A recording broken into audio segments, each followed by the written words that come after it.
வானத்திலிருந்து அல்லாஹ் தொடர்ந்து மழையை இறக்கி வைப்பான். சமா அலைக்கும் எதிராரா வயுந்திருக்கும் அம்பாலி மணி. நல்லா கவனிக்கணும்.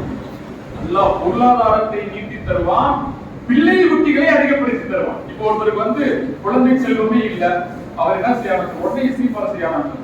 எவ்வளவு இஸ்திக்பார் செய்ய முடியுமோ அவ்வளவு செஞ்சுக்கிட்டே இருக்கணும். அதிகமா நேரங்களுக்கு செஞ்சுக்கிட்டே இருக்க அல்லாஹ் அவருக்கு குழந்தை செல்வத்தை வழங்குவான் அப்படின்னு நான் சொல்லல, யாரும் சாதாரண ஆள் சொல்லல.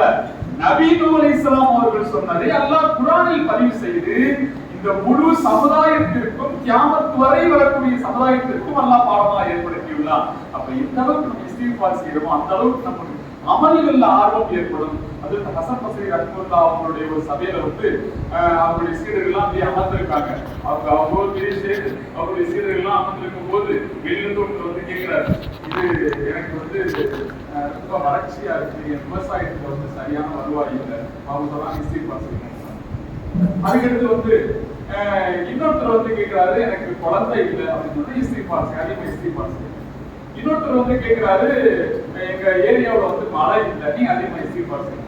எல்லாரும் இஸ்திக்பார் செய்ய ஒரே சொல்லி சொன்னாங்க, எதுவுமே கிடையாது. இஸ்திக்பார் செய்யுங்கன்னு சொல்ல அப்ப நெக்ஸ்ட் இயர் எல்லாம் கேட்கறாங்க, எல்லாத்துக்கும் வந்து ஒரே முடிவு சொல்றீங்க, என்ன காரணம்? அப்பதான் கொரோனா ஓதி காமிக்கிறாங்க. நூஹ் அலைஹிஸ்ஸலாம் தன்னுடைய சமுதாயத்தை சொல்லி காமிட்டு கொரோனா ஓதி காமிக்கிறாங்க. கணிதத்துக்குரியவர்களே, நம்ம அதிகமா அமல் செய்யணும் அப்படின்னு கேட்டா பாவத்திலிருந்து விடுபடணும். பாவம் செய்யாம இருக்க முடியாது. பாவம் செய்பவர்களே சிறந்தவர்கள் தௌபா செய்யக்கூடியவர்கள் அப்படின்னு சொல்லி நபி ஸல்லல்லாஹு அலைஹி வஸல்லம் காட்டுறாங்க. அப்ப நம்ம எவ்வளவு தௌபா செய்யறோமோ அந்த அளவுக்கு அதிகமா அமல் செய்யக்கூடிய தௌஃபீக்கும் கிடைக்கும், நம்முடைய வாழ்க்கையிலும் ஒளி கிடைக்கும். எல்லாம் அல்லாஹ் தஆலா கேட்டது நடக்கக்கூடிய தௌஃபீக்கை நம் அனைவருக்கும் தந்தல் புரிவானாக. ஆமீன்.